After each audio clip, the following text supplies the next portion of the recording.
தந்தி TV செய்தி எதிரொலியாக சிவகங்கை மானாமதுரை சிப்காட் வளாகத்தில் கட்டப்பட்டு வந்த மருத்துவ கழிவு சுத்திகரிப்பு ஆலை தற்காலிகமாக மூடப்பட்டுள்ளது. கூடுதல் விவரங்களை செய்தியாளர் இளையராஜாவிடம் கேட்கலாம். இளையராஜா வணக்கம். விரிவான விவரங்கள் என்ன இளையராஜா? கண்டிப்பாக சிவகங்கை மாவட்டம் மானாமதுரை வளாகத்துக்குள் மருத்துவ சுத்திகரிப்பு ஆலை சிப்காட் வளாகத்தில் கட்டுவதற்காக கடந்த வருடம் பாத்தீங்கன்னா ஒரு கருத்து கேட்பு கூட்டம் நடைபெற்றது. அந்த கருத்து கேட்பு கூட்டத்துல இந்த பகுதி மக்கள் எல்லாமே கலந்து கொண்டாங்க. இந்த ஆலையை பற்றி பேசும்போது பாத்தீங்கன்னா விருதுநகர் மாவட்டம் முக்குளத்துல இதே போன்ற ஒரு ஆலை அமைக்கப்பட்டது. அந்த ஆலையில இருந்து மருத்துவர்களை எரிக்கும் பொழுது நச்சுவாயுகள் வெளியாகி பலரும் கிட்னி பாதிப்பு, லிவர் பாதிப்பு, புற்றுநோய்கள் இறந்ததாக பல்வேறு குற்றச்சாட்டுகள் ஏற்பட்டது. இதனால அப்பகுதி மக்கள் போராட்டத்தை ஏற்படுத்தி அந்த ஆலையை தற்போது மூடப்பட்டுள்ளது.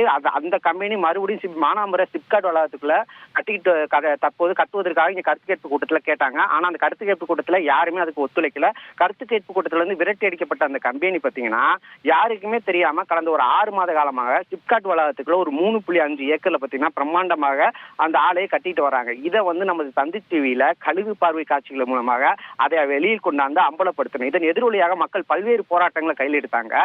இந்நிலையில அந்த போராட்டங்கள் ஒரு வெற்றியாக பாத்தீங்கன்னா தற்போது அந்த ஆலை தற்காலிகமாக மூடப்பட்டுள்ளது. இந்நிலையில அந்த ஆலையை நிரந்தரமாக மூடக்கூடி மானாமதுரை வட்டாட்சியர் அலுவலகம் முன்பாக அனைத்து கட்சிகள் மற்றும் சுற்றுப்பகுதியில் இருக்க கிராம மக்கள் எல்லாம் சேர்ந்து ஒரு கண்டன ஆர்ப்பாட்டத்தை நடத்தி வராங்க. அந்த கண்டன ஆர்ப்பாட்டத்தில் என்ன சொல்ல வரான்னு பாத்தீங்கன்னா, இந்த ஆலையை நிரந்தரமாக மூடவில்லை என்றால் இப்பகுதி மக்கள் நிரந்தரமான ஒரு மிகப்பெரிய ஒரு போராட்டத்தை கையில் எடுப்போம். அந்த போராட்டம் ஜல்லிக்கட்டு ஸ்டெர்லைட் போராட்டத்தை போல இருக்கும், மிகப்பெரிய ஒரு அச்சுறுத்தலா இருக்கும் என்று இப்பகுதி போராட்டம் நடத்துற மக்கள் ஒரு எச்சரித்துள்ளனர். இதனால் இப்பகுதியில் பரபரப்பான சூழ்நிலை ஏற்பட்டு வருகிறது. தொடர்ந்து கண்டன ஆர்ப்பாட்டம் நடைபெற்று வருகிறது.